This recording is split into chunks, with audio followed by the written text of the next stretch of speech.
Hello viewers, বিনোদন জগতের সব খবর নিয়ে আপনাদের সঙ্গে এই মুহূর্তে রয়েছি আমি রিপোর্টার। দীর্ঘদিন থেকে ঢালিউড কুইন অপু বিশ্বাস এবং সুপারস্টার শাকিব খান তারা একসঙ্গে আছেন এবং একসঙ্গে সংসার করছেন, এমনটাই জানা গেছে।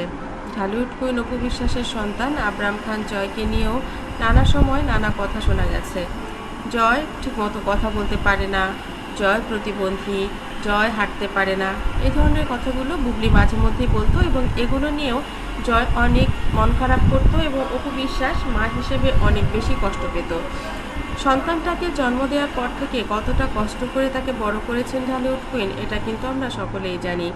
সেই ছোট্টবেলায় 2 বছর বয়সে তাকে প্রি স্কুলে দিয়েছিল, তারপর সেখান থেকে একটা ভালো জায়গায় ভর্তি করা, আইএস স্কুলে পড়াশোনা করা, এরপর তাকে বিদেশের একটা স্কুলে সেটেল করা, এর পুরো কৃতিত্বই ঢালিউড কুইন অপু বিশ্বাসের।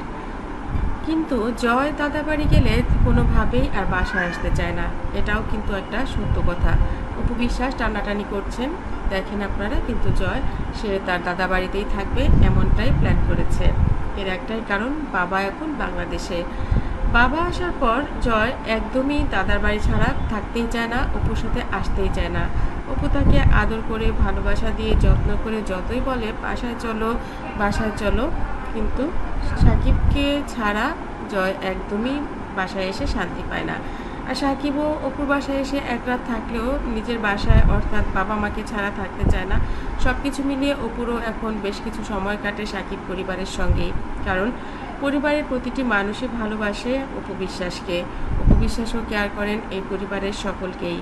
জীবন আসলে এমনই, নিজের স্যাক্রিফাইস, নিজের কম্প্রোমাইজ, এটা না থাকলে জীবনে আসলে কি থাকে। অপু বলেন, আমি আমার জীবনে আসলে সাকিবের বাবা মায়ের মতো বাবা মা পেয়েছি বলেই নিজেকে অনেক ধন্য মনে করি। আমি তাদের নাতি জয়কে বড় করেছি, মা হিসেবে এটা আমার কর্তব্য ছিল। কিন্তু তারা যদি স্বীকৃতি না দিত, তারা যদি এতটা ভালোবাসা না দিত, জয়কে কখনো আমাকে ছেড়ে তার দাদাবাড়ি থাকতে চাইতো? জয়ের তো এখন বয়স হয়েছে, এখন অনেক কিছু বোঝে, 8 বছর বয়স তো আর কম নয়। 8-এ পড়েছে জয়। সে বসুন্ধরার বাড়ির চাইতে নিকেতনের বাড়িতেই কমফোর্ট ফিল করে বেশি। সে পুবাইলের বাড়িতেও ছোট্টবেলা থেকেই খুব কমফোর্ট ফিল করতো, পুবাইল গেলে আর আসতেই চাইতো না। আমি আর সাকিব যদিও চেষ্টা করতাম অত দূরে না যাবার, কিন্তু জয়ের কারণেই ওর অকেশনগুলোতে, ভ্যাকেশনগুলোতে যেতেই হতো, কারণ সেখানে গেলে অনেক জায়গা পায়, দৌড়াদৌড়ি করার জায়গা পায়, খেলার মাঠ পায়, ক্রিকেট খেলতে পারে, বল খেলতে পারে, বাবার সঙ্গে অনেক আনন্দ করতে পারে। বিষয়টা সে অনেক বেশি ফিল করে। আর তাই সাকিবও চায়, জয় যা চায় সেটাই করতে। গত রাতে অনেক টানাটানি করলাম বাড়িতে ফিরিয়ে নিয়ে আসার, কিন্তু সে বাবার সঙ্গেই থাকবে। জীবন আসলে এমনই, আপনি যাকেই ভালোবাসুন না কেন, ভালোবাসার পরিমাণটা যেখানে বেশি হবে সেখানেই সে থাকতে চাইবে, এটাই স্বাভাবিক। আপনাদের সন্তানেরাও নিশ্চয়ই দাদাবাড়ি গেলে আর ফিরতে চায় না। বন্ধুরা, এই ভিডিওটি ভালো লাগলে লাইক, কমেন্ট, শেয়ার দিন এবং আপনাদের সন্তানরা জয়ের মতোই আসতে চায় না কি না সেটাও লিখে জানাবেন।